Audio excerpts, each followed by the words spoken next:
And joining me now is New York Police Deputy Commissioner of Intelligence and Counterterrorism and our former senior correspondent, John Miller. So, John, let me just ask you, first of all, what do these attacks tell us about the capabilities of ISIS?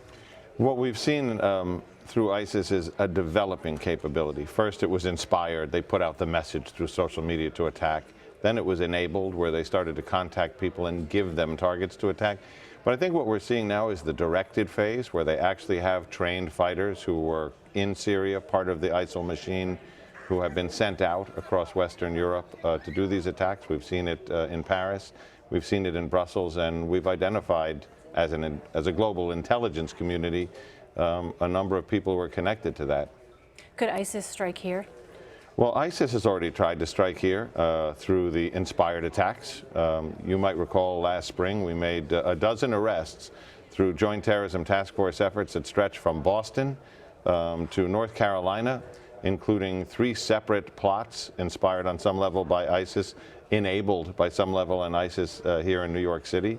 One included a plot to do a beheading, another a pressure cooker bomb, and a third a pressure cooker bomb at a different target. So we've already seen that. What we haven't seen is the directed attack here, the multi-location attack, and part of that is there's a big piece of water between us and them, and a number of systems to screen people coming in. But I think we have to be prepared. Were the Belgium attacks an intelligence failure?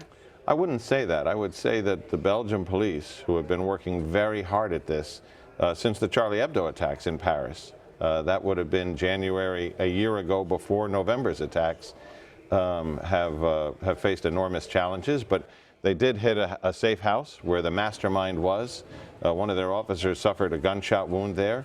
They were in the right place with the right intel. They got the mastermind. Other individuals got away.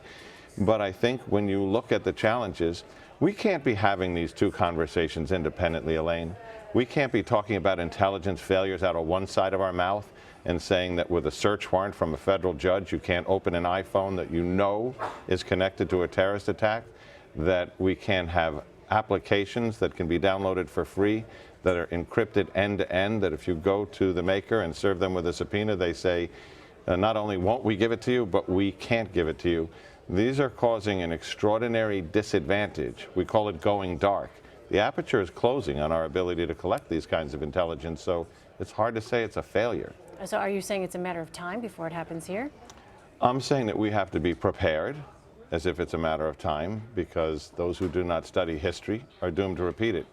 And quickly, there have been some who have called for closing the border and also here in New York City reinstating what they say was a proactive police program. I'm talking about Senator Ted Cruz, who has said that Muslim neighborhoods should be patrolled for extremism. I think you could fit what Ted Cruz knows about counterterrorism and intelligence tactics on the head of a pin, as well as what he knows about that program, which was not disbanded. By the time we got here, there was 2 detectives assigned to it. So if it had been so terribly important under the Bloomberg administration, they would have never let it get that small. John Miller, thank you so much.